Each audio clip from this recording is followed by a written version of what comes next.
Hello mister, welcome to back my channel. MSc fourth semester में हम green chemistry की study कर रहे थे। अब जो ग्रीन केमिस्ट्री है बीएससी में भी है शायद, हाँ बीएससी में भी है। तो ये जो ग्रीन केमिस्ट्री की हम स्टडी कर रहे थे उसमें पढ़ते हैं हम, जो हमारा नेक्स्ट आता है, बायसुट chemist pursue the goal of green chemistry, roots of innovation and limitation. Roots of innovation ये अलग है, लेकिन जो यहाँ तक है टॉपिक है, Why should chemists pursue the goal of green chemistry? ये कह रहा है कि जो ग्रीन केमिस्ट्री होती है, ग्रीन केमिस्ट्री को जो हमारे केमिस्ट होते हैं pursue of the goal of green chemistry, green chemistry के गोल को क्यों परस्यू करते हैं? जो केमिस्ट होते हैं, जो केमिस्ट है, जो मतलब साइंटिस्ट है, वो ग्रीन केमिस्ट्री के परस्यू मतलब परस्यू फॉलो द गोल, कि जो ग्रीन केमिस्ट्री का गोल है उसको क्यों फॉलो करते हैं, उसको परस्यू करते हैं। तो उसने कहता है ग्रीन केमिस्ट्री क्या है। ग्रीन केमिस्ट्री हमारे इन्वायरमेंटल के बारे में बहुत ज़्यादा जानकारी देती है और बहुत सारी प्रॉब्लम, जो इन्वायरमेंटल प्रॉब्लम होती है, पोल्यूट से रिलेटेड प्रॉब्लम होती है, उनका सॉल्यूशन देती है। ग्रीन केमिस्ट्री द्वारा हमें सॉल्यूशन मिलता है। ग्रीन केमिस्ट्री ह्यूमन हेल्थ के लिए भी बेनिफिशियल होती है, इन्वायरमेंट के लिए भी बेनिफिशियल होती है। लेस जो हजार्डस केमिकल होते हैं उसके बारे में हमें जानकारी देती है। ग्रीन केमिस्ट्री के अकॉर्डिंग हमें जानकारी मिल जाती है और जानकारी के साथ साथ उसका सॉल्यूशन भी मिल जाता है। इसलिए जो केमिस्ट होते हैं, जो साइंटिस्ट होते हैं, ग्रीन केमिस्ट्री के परस्यू को गोल को फॉलो करते हैं। लेकिन ग्रीन केमिस्ट्री के सबसे पहले हम गोल की बात करते हैं। गोल of green chemistry, green chemistry का गोल क्या होता है? Green chemistry is use for environmental problem. पर यहाँ पे देख लेते हैं, green chemistry is very useful for environmental and human health. Green chemistry environmental problem के लिए, इन्वायरमेंटल प्रॉब्लम के लिए और ह्यूमन हेल्थ के लिए बहुत ज़्यादा यूजफुल है। एंड सजेशन भी देती है, मतलब ये प्रॉब्लम का सॉल्यूशन भी देती है, उसमें हेल्प भी करती है, उसका सॉल्यूशन भी देती है। Green chemistry reduce the pollution and hazardous waste, hazardous chemical and hazardous waste। जो ग्रीन केमिस्ट्री है वो रिड्यूस द प्रदूषण को रिड्यूस कम करती है और कम करने का सजेशन भी देती है। जो रेडियस हजार्डस, जो हार्मफुल केमिकल होते हैं, जो भी हमारे एनवायरनमेंट में हार्मफुल केमिकल इंडस्ट्रीज के द्वारा निकलते हैं, केमिकल रिएक्शन द्वारा जो भी हार्मफुल केमिकल निकलते हैं, उनके बारे में इंफॉर्मेशन देती है और उनका सॉल्यूशन भी देती है और उसको कम भी करती है ग्रीन केमिस्ट्री द्वारा। वेस्टर्स, जो वेस्टर्स होता है, वेस्टर्स के बारे में भी वो सॉल्यूशन देती है कि वेस्टर्स को कम किया जाए, ये हमारे लिए किस क्लाइमेट को किस तरीके के लिए इफेक्ट डालता है, इन्वायरमेंट के लिए किस तरीके से इफेक्ट डालता है और ह्यूमन हेल्थ के लिए किस तरीके से ये अनबेनिफिशियल होता है, मतलब हार्मफुल होता है। वहीं उसके बाद करता है गोल ऑफ ग्रीन केमिस्ट्री। सबसे पहले गोल ऑफ ग्रीन केमिस्ट्री को देखते हैं, क्योंकि वो ग्रीन केमिस्ट्री के गोल को तो फॉलो कर रहे हैं। Green chemistry is used for, it's very useful for environmental problem. Green chemistry solve the many problem of environment.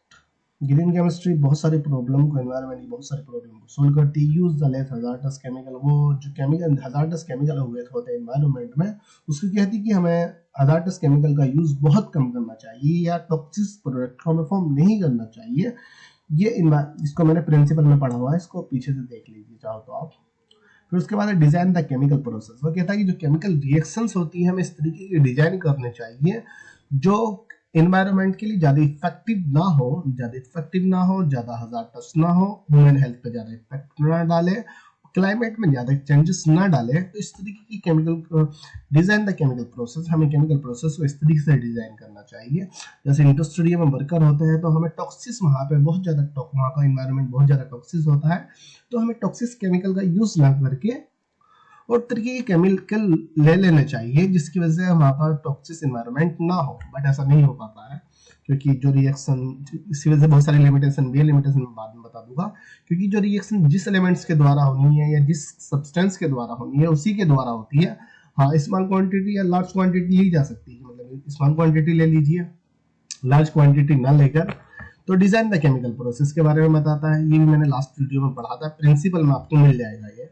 Design the chemical process, reduce the energy. अब वो रिड्यूस द एनर्जी के बारे में बताता है। गोल ऑफ ग्रीन केमिस्ट्री क्या है, ये कि वो कहता है कि जो एनर्जी होती है, अगर हम ज्यादा एनर्जी की किसी भी केमिकल रिएक्शन में ज्यादा एनर्जी को यूज करते हैं, उसके द्वारा रेज जो होती है, जो किरणें होती है, क्योंकि जब इलेक्ट्रिसिटी यूज की जाती है तो उसके द्वारा वेव्स निकलती है। अब वेव्स हमारे एनवायरनमेंट को इफेक्ट डालती है।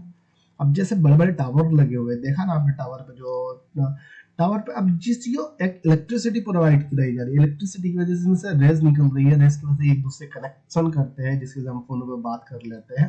तो इसमें क्या बहुत वेव्स निकल रही है, अल्ट्रावायलेट वेव होती है, इंफ्रारेड वेव होती है, जो क्लाइमेट को पोल्यूट कर रही है, एनवायरनमेंट को पोल्यूट कर रही है, जिसकी वजह से ह्यूमन लाइफ पे भी बहुत ज्यादा इफेक्टिव हो रहा है। जितना यूजफुल हो रहा है उतना ही हार्मफुल हो रहा है। तो ग्रीन केमिस्ट्री इन सबको बताती है और इसको कंट्रोल कैसे किया जाए इस सब के बारे में ग्रीन केमिस्ट्री हमें बता देती है। Design the chemical process, reduce the energy, prevention of wastage, wastage को कंट्रोल करना चाहिए, उसको क्रिएट करने से बेहतर है उसको कम करना चाहिए। If waste it has been created then reuse the wastage, अगर किसी वजह से जो वेस्टेज होता है क्रिएट हो जाए तो हम उसका रीयूज कर लेना चाहिए, जैसे रॉ मटेरियल होता है, रॉ मटेरियल की तरह रीयूज कर लेना चाहिए। ये सब प्रिंसिपल में, ये आपको प्रिंसिपल में मिल जाएगा, मैंने प्रिंसिपल में इसको बताया था। यही गोल ग्रीन केमिस्ट्री का गोल भी यही होता है। ग्रीन केमिस्ट्री का गोल कुछ नहीं, ग्रीन केमिस्ट्री का यही गोल होता है, वो सिर्फ हमारे जो एनवायरनमेंट होता है उसको कम पोल्यूट करना चाहती है, पोल्यूट नहीं करना चाहती है, और उसका जो कि केमिकल रिएक्शन भी हो जाए और इफेक्ट भी ना डालें। तो ग्रीन केमिस्ट्री सिर्फ यही चीज हमें बताती है। तो ये आप देख लीजिए, मैं दिखा देता हूँ एक मिनट पीछे से। डिजाइन ऑफ पोल्यूशन प्रिवेंशन यहाँ से मिल जाएगा आपको। फिर उसके बाद करें use the renewable feed stock का यूज कीजिए। इसको मैंने एक्सप्लेन भी किया हुआ है, आप चाहो तो यहाँ से देख लेते, स्क्रीनशॉट ले लीजिए। फिर उसके बाद बात करते हैं डिजाइन फॉर एनर्जी एफिशिएंसी, कि एनर्जी को इस तरीके से डिजाइन किया जाए किसी भी केमिकल रिएक्शन में कम एनर्जी की नीड हो, मतलब कम एनर्जी का यूज किया जाए, ज्यादा एनर्जी का यूज ना किया जाए। फिर उसके बाद आता है less hazardous chemical. Less hazardous chemical का यूज करना चाहिए कि जो भी प्रोडक्ट बना जाए उसमें हजार्डस केमिकल ना हो, हार्मफुल केमिकल ना हो। कम अगर हार्मफुल, अब बहुत सारी चीजें ऐसी होती है बिना सब्सटेंस के डाले नहीं बन सकती, तो उसमें बहुत लो क्वांटिटी में डाल लेना चाहिए, हाई क्वांटिटी में ना डाल के। आप खाने की चीजों में बहुत सारी में देखिए, और जब आप उसके जो पीछे इंस्ट्रक्शन जो लिखा हुआ होता है उसमें बहुत ज्यादा किसी किसी चीजों में लिखा हुआ होता है कि जो हार्मफुल होती है हमारे शरीर के लिए, लेकिन फिर भी खाने की चीजों में डाली जाती है। तो वो कहता है कि बहुत लो क्वांटिटी में डाल ली जाए या ना डाली जाए। तो use the less hazardous chemical. Design the safe chemical, वही चीज है कि जो केमिकल रिएक्शन है उसे डिजाइन कर लेना चाहिए, इस तरीके से डिजाइन कर लेना चाहिए एनवायरनमेंट पे ज्यादा इफेक्टिव ना हो, ह्यूमन हेल्थ पे ज्यादा इफेक्टिव ना हो, टॉक्सिक इफेक्ट को शो ना करे। Prevention of waste, prevention of waste, ठीक है। इसको मैंने लास्ट प्रिंसिपल में बहुत अच्छे से एक्सप्लेन किया हुआ है, इन सबको प्रिंसिपल में जाके देख लीजिए। तो यहाँ पे आ गया कि जो केमिस्ट होते हैं ग्रीन केमिस्ट्री के गोल को क्यों फॉलो करते हैं, क्योंकि वो ह्यूमन हेल्थ के लिए भी बेनिफिशियल है, उसके जो गोल है ह्यूमन हेल्थ के लिए भी बेनिफिशियल है, एनवायरनमेंट के लिए भी बेनिफिशियल है, एनिमल के लिए भी बेनिफिशियल है, यहाँ पर होता है। फिर उसके बाद हम बात करते हैं what is innovation of green chemistry. Green chemistry का इनोवेशन क्या है, limitation of green chemistry. Green chemistry की लिमिटेशन को हम पढ़ लेते हैं नेक्स्ट वीडियो में।